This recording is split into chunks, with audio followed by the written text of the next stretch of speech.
And now I would like to introduce you to the IoT medical device use case. I would like to introduce you to Francesca Rocchi. It's a pharmacologist at Bambino Gesù Children's Hospital, Academic Department of Pediatrics. She works in the Clinical Trials Center of the hospital. She is part of our domain reference application in clinical trials, and she's our subject matter expert in the IoT medical device. Yes, my name is Lisa Lee Chong. I'm the head of innovation within the Global Clinical Sciences and Operations at UCB.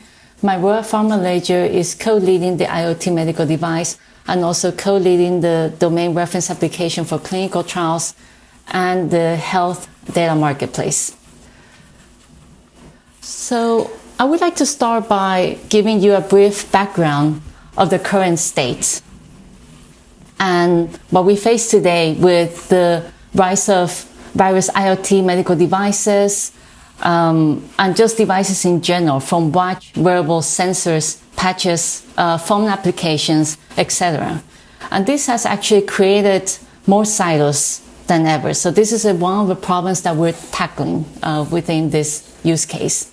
As a patient, and not just as a patient, but it's also a healthcare practitioners, if a patient is using a medical device or device, potentially they might have more than one device, which requires more than one ID. Each device would have its own cloud or applications where the data would be stored. So in order for the data to make it meaningful for clinical trials, for example, or for researchers, is that they have to have either a weekly download or a monthly download of that information, and then basically be able to process and aggregate it, applying the right standards and formats before analysis can be done. So that creates a lot of complication and I would say more time consuming and make the process more inefficient. So the challenges, as I already mentioned some of this, is managing the various data silos from the same patient in a verifiable way. There's no unique ID from patients and device ID and that connection. And there's an effort that's needed in various systems and the effort to do data integration in order to analyze the data. So basically creating this disconnected ecosystem. We also look at the issues that we've seen more recently about data breach and what blockchain could provide in terms of that cyber security mechanism.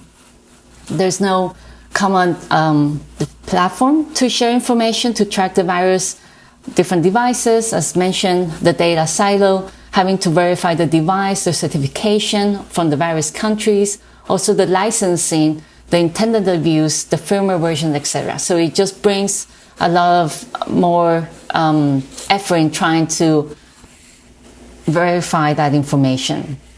The lack of standardization and formats is also proving an issue as more device companies are creating their own. We need to ensure that there's some way that we can standardize that to make it easier for researchers to review the information easily or aggregate the information easily. The time delay that some of these devices may have is more about the healthcare practitioner accessing the data, how quickly they can view the information or be notified of information and be able to make quicker decisions on behalf of the patients. And currently there's no smart analytics, and this proves again the difficulty of trying to bring all the data at once to have a full visibility of the patient's health and be able to make informed decisions. So now I hand over to Francesca. Thank you, Lisa, for providing the background. Now let's move to the introduction of our use case and the reason why we have selected it. Connected health devices and remote monitoring technology represent an innovative strategy to promote health and improve patient management and care. So the physiological data of the patient and their data related to the disease are digitally transmitted via telephone or internet or video conferences from the patient home to a healthcare center, providing so clinical information. This could allow early detection of the disease decompensation and so enabling early intervention and in some cases even reduction of mortality and hospitalization, and also allowed patient education, improving so their self-management. Remote patient monitoring, even in the framework of clinical trial, could improve patient outcomes, reduce healthcare utilization, decrease costs, provide abundant data for research, and increase physician satisfaction. Many devices, such as intelligent and non-invasive biosensor, wearable or handheld devices, implanted monitoring devices, and so on, used for remote monitoring technology, offer patient and clinician real-time data that has potential to improve the suitability of care, boost treatment adherence, and drive improved health outcome. Furthermore, we also need to emphasize the importance of telemedicine in the clinical and in research setting and secure data sharing by patient, avoiding unnecessary access to the hospital during the COVID era. We identified this use case with the scope to validate how blockchain could enhance and support the dynamic acquisition and processing of data from patient and medical devices in one consolidated view and in the framework of a clinical study. So we decided to develop a clinical study in order to validate and strengthen the use case and so its purposes.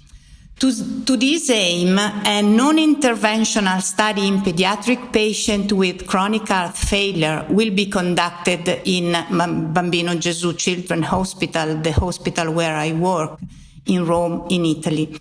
So the study will be conducted in a very peculiar and fragile population. A lot of studies show an improvement in the prognosis of chronic patients, and these studies are managed according to models of integrated therapeutic intervention through telemonitoring. A recent meta-analysis has shown that structured telephone support and telemonitoring significantly reduce the risk of mortality and rehospitalization related to heart failure. Anyhow, there are no telemonitoring data in heart failure patients in pediatric age group. So now a brief description of the study.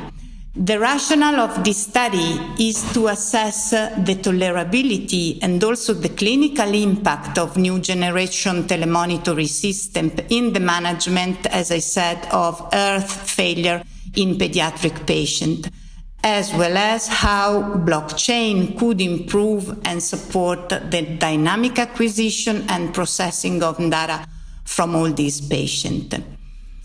This will be a prospective, not-for-profit, single-center, open-label, single-arm pilot study of feasibility and tolerability of telemonitoring device. Bambino Gesù Children's Hospital is the sponsor of the study. We are going to enroll 20 patients from 1 year of age to 18 years of age, suffering, as I said, from chronic heart failure, who will perform 3 months of telemonitoring during the study.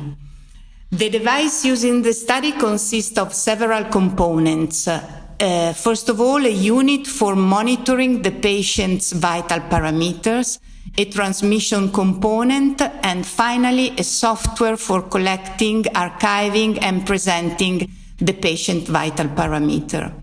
The monitoring unit is non-invasive and consists of transcutaneous electrodes in patch type to be applied to the chest of the child, and the sensor for measuring capillary oxygen saturation to be applied to the finger.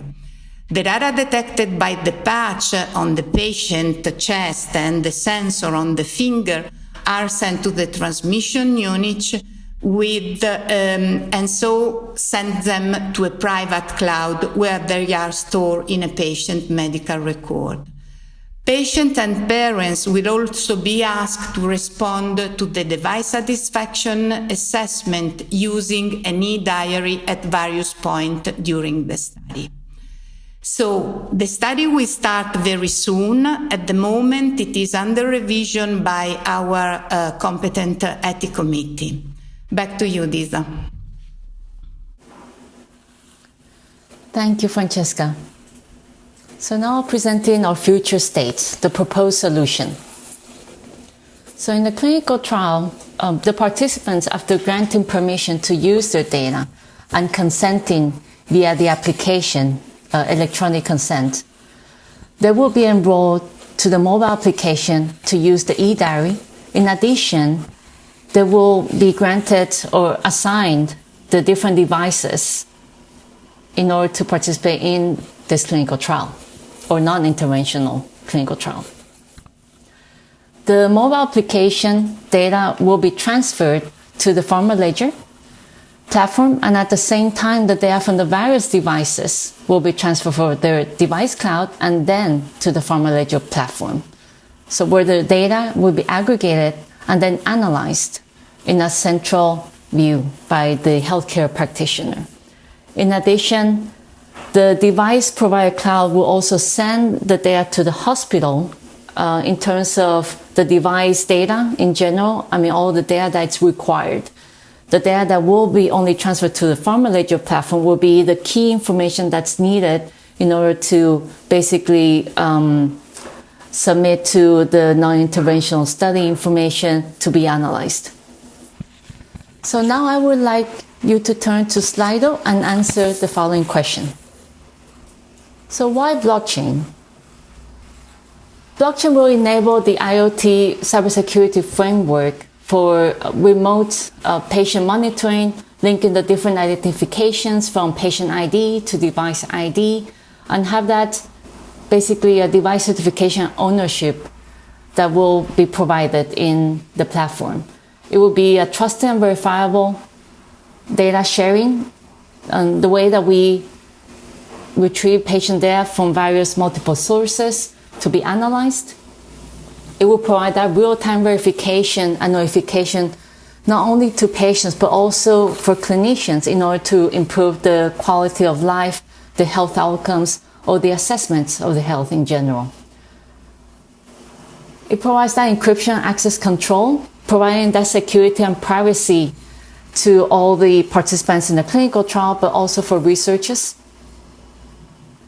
It has that tamper-proof log, or in other words, audit trail of all the history and updates that are performed in terms of patient data that's being collected. It avoids the data silos, as mentioned, and a way that we can also have a visibility and that transparency of the data ownership between patients, researchers, and even device owners. And provides the standardization for the data analytics with traceable and verifiable notifications. So in a way, providing us more of an easy view of the data that's being consolidated, and again, giving us the ability to do a faster and quicker analysis and decisions on the participant's health or the patient's health. So now I hand it over to Francesca. Thank you, Disa, for laying out the vision we are pursuing with our IoT use case. Now, let's have a look of the value of what we are envisaging here. So we see different value for the different stakeholders in the framework of a clinical trial using devices and IoT. So the stakeholders are, of course, patients, clinical sites, sponsor of the study, the device producer, and the regulator. So first of all, the patient. What benefit can we see from the patient perspective? Reduce patient burden, also in the setting of a clinical trial, is mandatory, and this could be guaranteed by reducing the study visit and maximizing the flexibility of the study without hampering the security of the data generated within the clinical trial, within the study. Enable patients to have secure access and better visibility of their own data could help them in the process of empowerment for self-health management. Furthermore, also, a great value is represented by the trust added to patients who usually are afraid to, let's say, share their data. What about the perspective of the clinical sites, so intended as investigator, physician, clinical trial unit participating in the clinical study? So having the possibility to have access in real time to the patient data from all the devices is very important and reduce the investigator burden of managing multiple platforms and access. This aspect also allowed to achieve a faster, effective method of intervention in reducing, for example, even hospitalization and improving the patient prognosis with a great impact on their own safety. Last but not least, the traceability and also the auditability of data in terms of access and exchange are guaranteed. The sponsor of the clinical trial is the ultimate responsible for the conduct of the study and for the data that are generated within it. In this perspective, the continuous verifiable measuring of the trial progress is very important, as well as long-term outcome traceability and auditability, which in the setting of clinical trials are very, very important aspects to assure. Another important element is the real-time access to the key aggregated data for the sponsor, also for their interpretation and reading. And this aspect is very linked to the possibility to have, from the sponsor's perspective, a quicker decision-making strategy and quicker safety reporting of the clinical trial result generated. From the point of view of the device company, a lot of values could be envisaged, such as increased traceability, simplified vendor qualification process, device certification in various countries, and this could mean a lot, for example, for saving time and money, and harmonized data standard. Last but not least, the regulatory agency. From the regulatory agency perspective, we could envisage several potential benefits, such as a simplified validation process of the application for a marketing authorization of a device, for example, as well as a simplified verification of the device itself. The quality of the efficacy and safety data of the device that have to be generated within a clinical trial, and so the compliance to the GCP aspect, are usually checked during audit and inspection, which are pillars for the regulator, but these are also activity that create a lot of burden for the regulator. The possibility to reduce the need for audit and inspection could represent a great benefit, as well as the possibility to guarantee the transparency of certified data. Another big aspect that the regulator has to check is the compliance to data privacy and legislation. So at the end, for summarizing, the IoT-enabled clinical trial could represent great value in terms of amplifying the patient empowerment and engagement, in reaching higher data quality and integrity, in reducing operational expenses during the clinical trial operation processes, and in reaching better remote patient monitoring. With that, it is my pleasure to pass it over to Beatrice, who will introduce us the personalized medicine use cases. Thank you a lot very much for your attention. Thank you to all of our presenters there.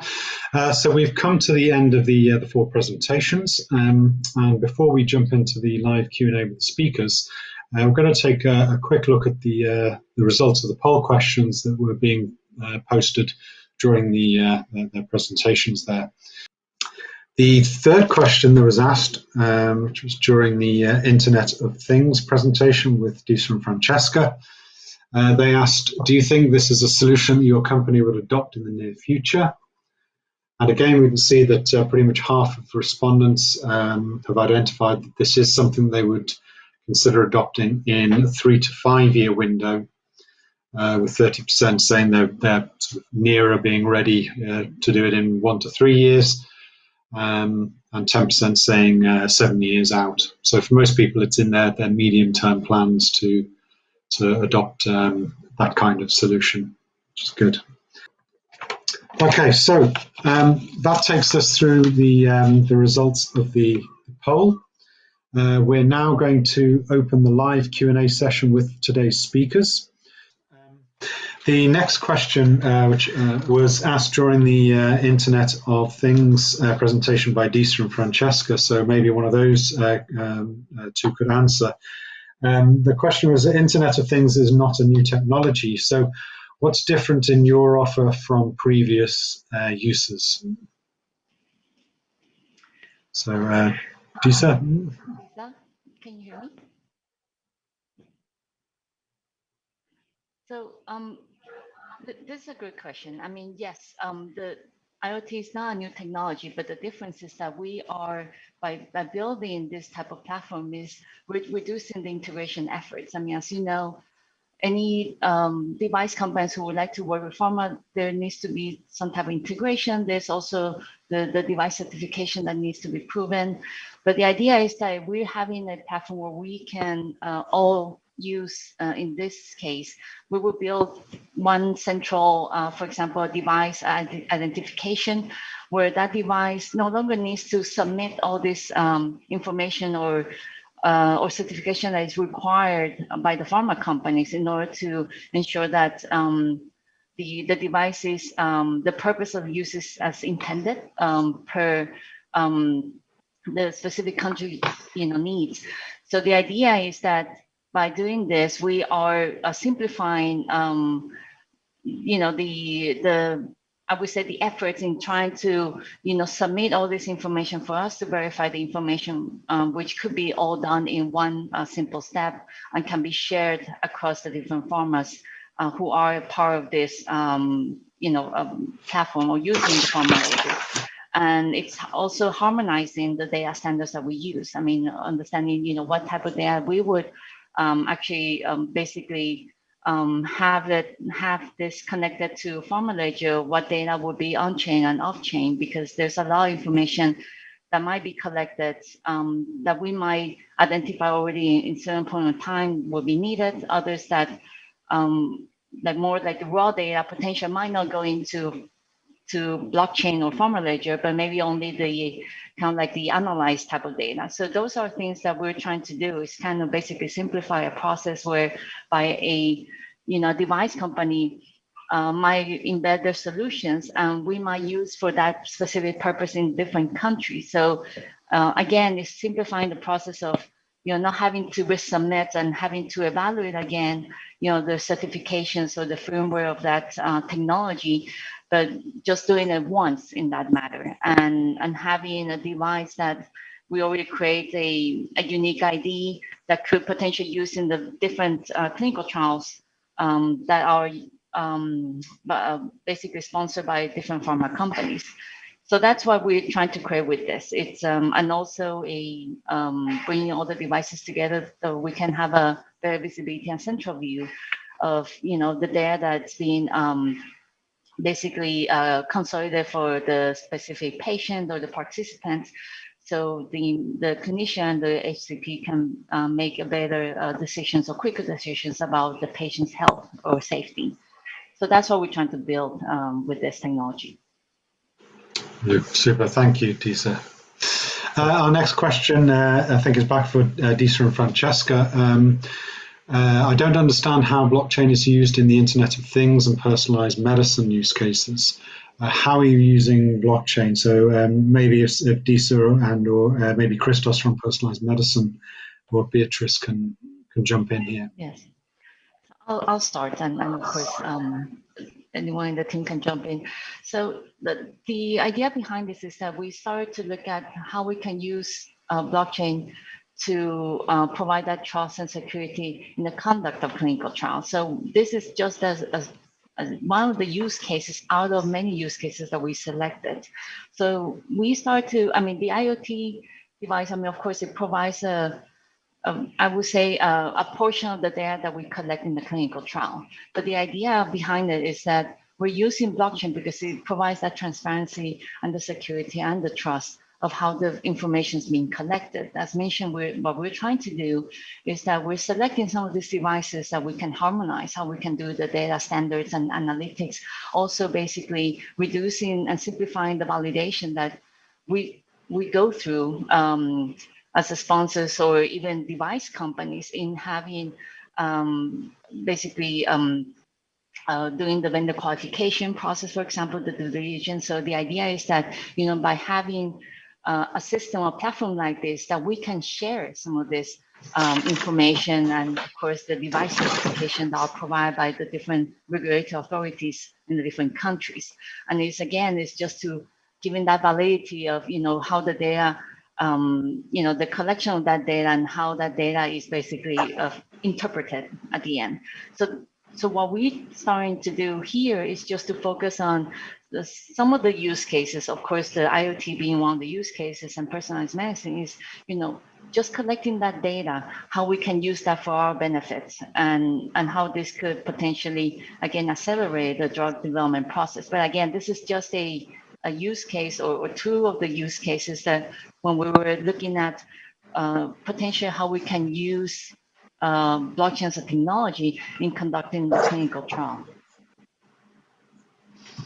Thanks, Lisa. Christos or Beatrice, anything to add? Yeah, thank you, Lisa, for this answer. I totally agree with that. Just to make the point on personalized medicine use case, that as we explained, is the focus of this use case is to validate the use of blockchain technology in combination with advanced techniques that like machine learning and artificial intelligence that at the end could improve the healthcare provision. So the focus of the blockchain is, I will say, is to provide a solution that guarantees data security for sure and privacy, as well as visibility of what is done with the data in the case of personalized medicine. Super, thank you very much. Our next question, I think, is for Disa. Do you see any conflict for sponsors to have real-time access to aggregated data in relation to being able to bias the outcome of the trial?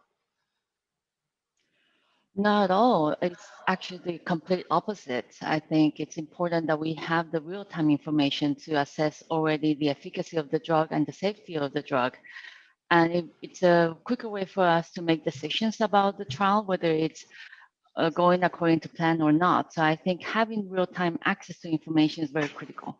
At the moment, that's what's happening in the clinical trial. I mean, of course, if we're looking at, you know, blending studies or blended studies, I mean, that's a different thing. But in general, in a clinical trial, we do a lot of internal analysis in between to see the data, to see whether the trial is going according to plan and is meeting the objectives or not. And I think, you know, having a real-time information, again, is to support the participants and also to assess the safety of the drug. So I think it's very critical to have that. Super, thank you, Disa. We've got another question, which I think is related to the Internet of Things. So if Disa could pick this one up. You mentioned a demo trial. Will there be white papers on the outcomes and plans?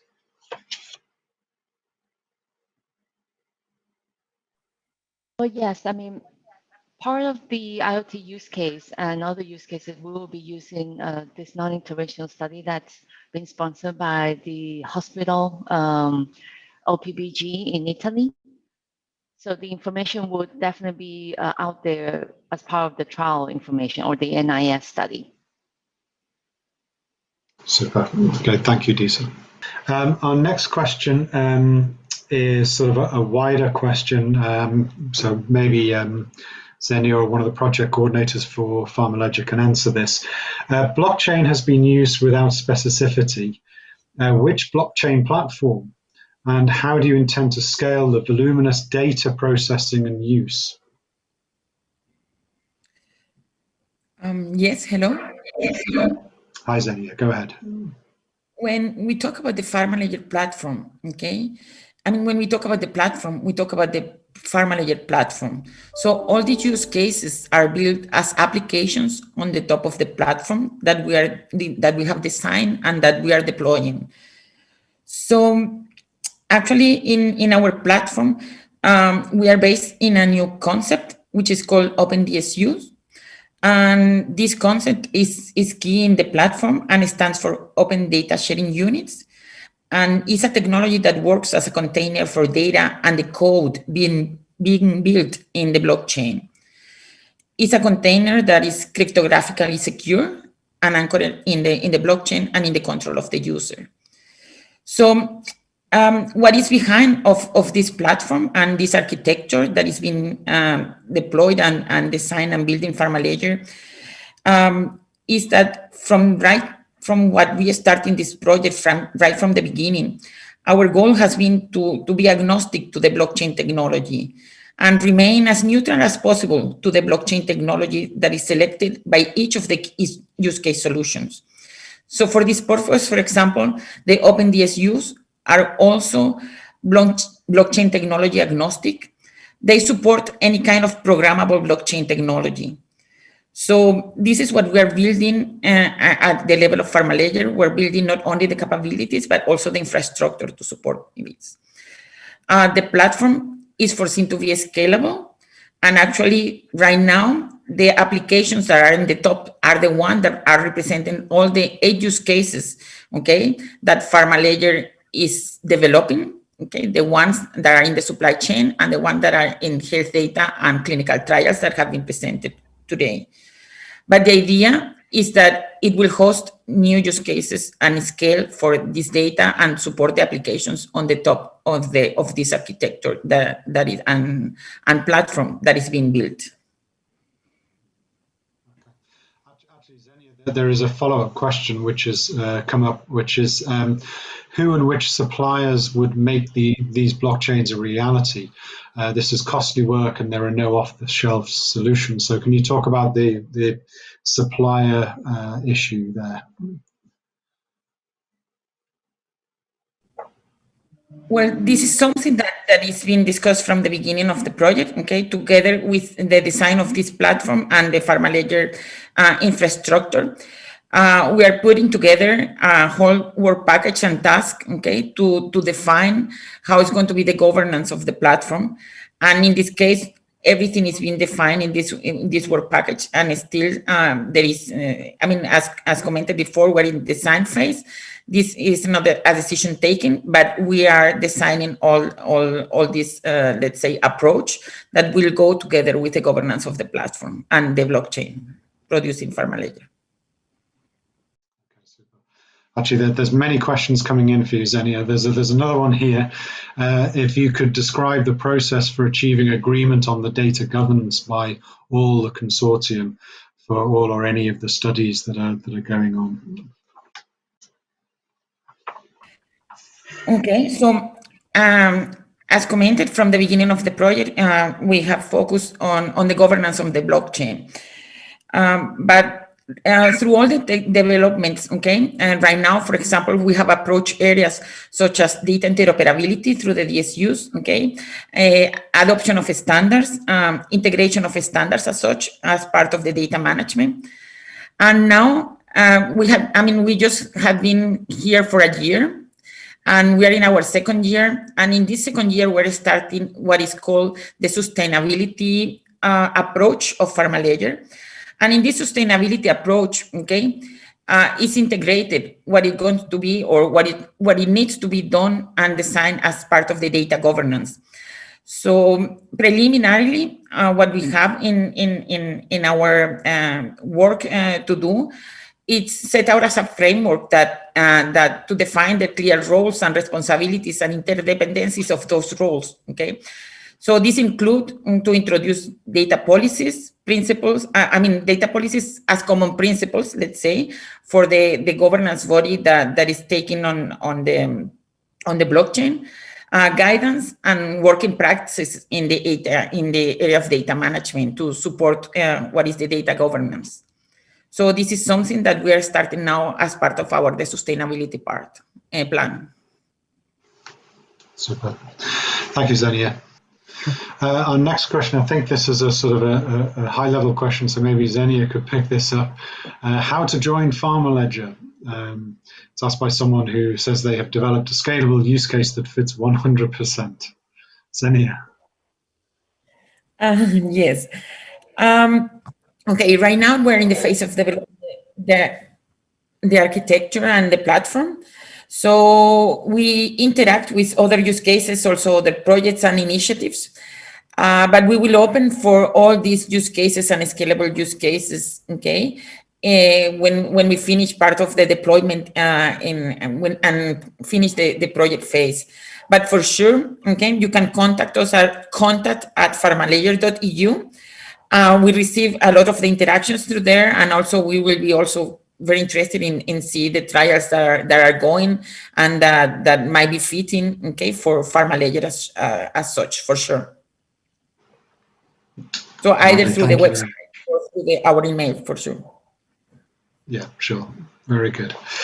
Our next question, I think, is for Xenia to answer. Who will manage these blockchain platforms? Xenia. Well, it's actually defined how it's going to be managed. Since day one that I started this project, we have in parallel a task and an area that is defining the governance of the project as such. So we've been evaluating different models. We have some recommendations internally, okay, to how to approach this. And this is going to be defined and really shaped for the end of the project to see how the governance and the management of the platform is going to be provided. So it's in process right now. Super. Thank you, Xenia. The next question is, when could patients expect solutions to be available? So Xenia, if you could pick this one up. Yes, actually these solutions, okay, will be taken to pre-operative environment at the end of the project. That's 2022. So following that will be, and the idea is that they will be productized, okay, to be allowed for patients and other users to be used as such. However, from now through the patients organization, just to say that if patients want to see and want to collaborate in the development, part of what our idea and part of what our practice is that we're doing co-development. So actually through patients organization, you can come and participate and provide your insights. So how would you like to see these applications in the future? So it's a great insight for PharmaLedger to have the insights from the patients as well as from health providers. We have some already in the partnership as commented, as well as the patients organizations that are in the project. So please, it would be great if you want to participate and provide insights. So contact the patients organization to also support your view in PharmaLedger. Super. Okay, Xenia, I think this next question you might also be able to help us with. Given that there are other similar solutions in development, how will you build the critical mass to ensure PharmaLedger is successful?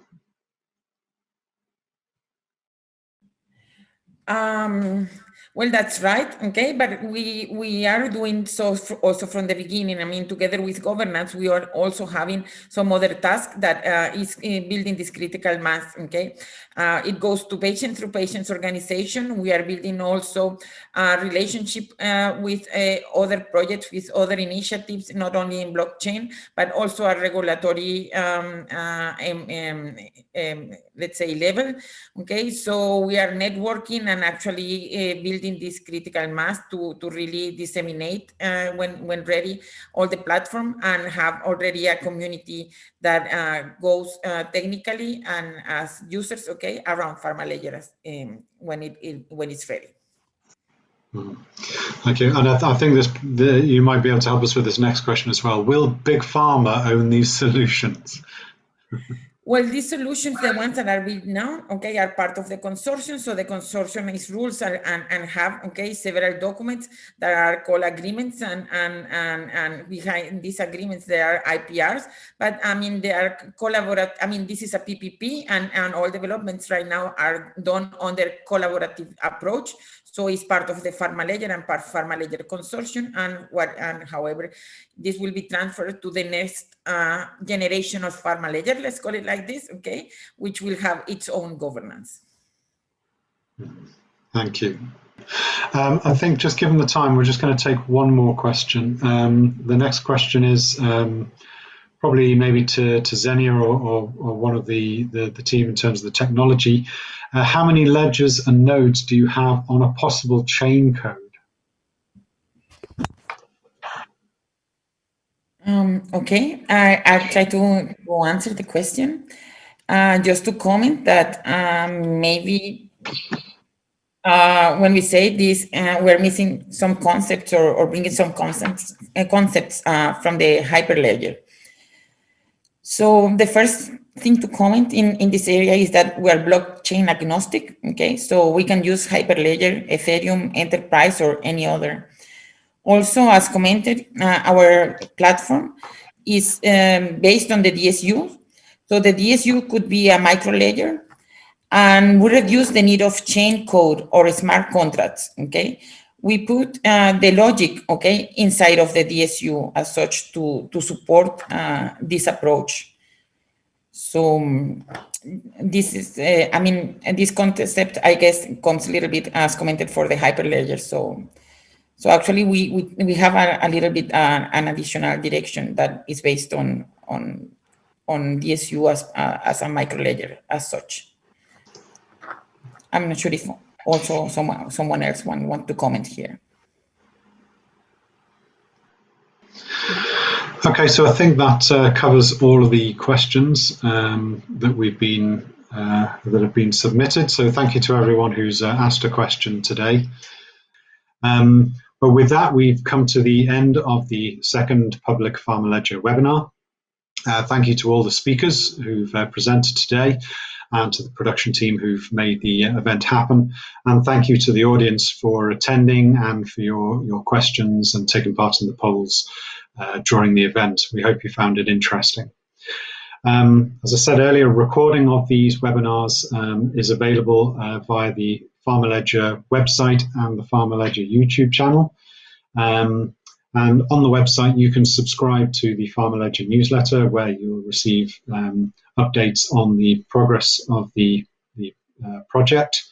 And you can also, on the website and through the newsletter, find the dates for our future webinars, which are coming up later this year. But until then, we look forward to seeing you at the next event, and thank you for your attendance today. Thank you.